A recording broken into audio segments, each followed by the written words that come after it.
Good afternoon, ladies and gentlemen. It is the 2nd of October 2014. I've got my cup of coffee, which means it's time for the news. Maxis has revealed 3 new updates for The Sims 4 planned for the coming months. The first of the 3 updates has already gone live and brings ghosts into Sims 4. Deceased Sims will now appear as apparitions of their former selves and also carry across some character traits as well. However, these specters remain remnants of their former lives and are even influenced by the way they die. For example, if your Sim gets burned, he will most likely like to set things on fire as a ghostly apparition as well. The next update is set for November and will add swimming pools back into Sims. The final update, scheduled for December, will add additional career paths for your Sims to take. Maxis has released a blog post detailing all of these updates, which you can check in the description below. A letter to Tian.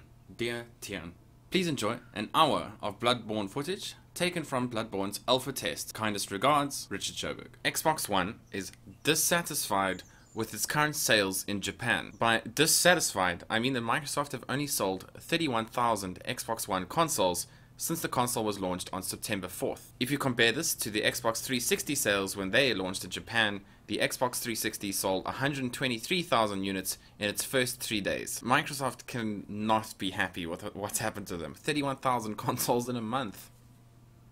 Angry Birds developers Rovio have announced that it's going to cut up to 16% of its workforce in a bid to reignite growth. This is what happens when you pump out 1 million different Angry Birds games in just a few years. I'm pretty sure that everyone's not going to buy Angry Birds Season, Angry Birds Rio, Angry Birds Space, Angry Birds Star Wars, Angry Birds Friends, Angry Birds Star Wars 2, Angry Birds Epic, Angry Birds Transformers, Angry Birds Piggies, Angry Birds Stella, Angry Birds Trilogy, Angry Birds, Angry Birds, Angry Birds, Angry Birds, Angry Birds. There are really quite a few Angry Birds. This is not breaking news by any means, but it did happen in the last few weeks and I feel I should speak about it. Blizzard has announced that it's outright cancelled its MMO, codenamed Titan, which has been working on for 7 years. 7 years! Mike Morhaime, CEO of Blizzard, told Polygon that when they decided to rework Titan last year, it gave them a good chance to look back and see whether or not they enjoyed the game. To quote Morhaime, he basically said, "We didn't have fun.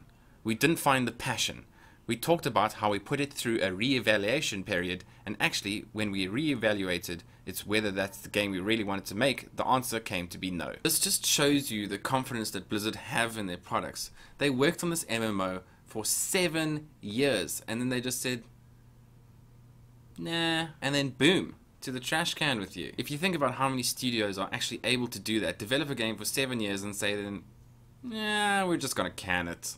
It's not many. Personally, that begs the question, what is Blizzard working on? They've released Diablo 3 and an expansion pack. Apparently there is another expansion pack coming. World of Warcraft is getting Warlords of Draenor, and Hearthstone is Hearthstone. Other than that, Warcraft 4? Right, ladies and gentlemen, I'm going to take my cup of coffee and be on my merry way. Please feel free to like, subscribe, and comment down below. Until I see you tomorrow, keep on gaming. So by the time you've seen this, you would have watched my daily dose for today. I realized while editing this video, I missed something yesterday. I did sarcasm of the day without my sarcasm sign.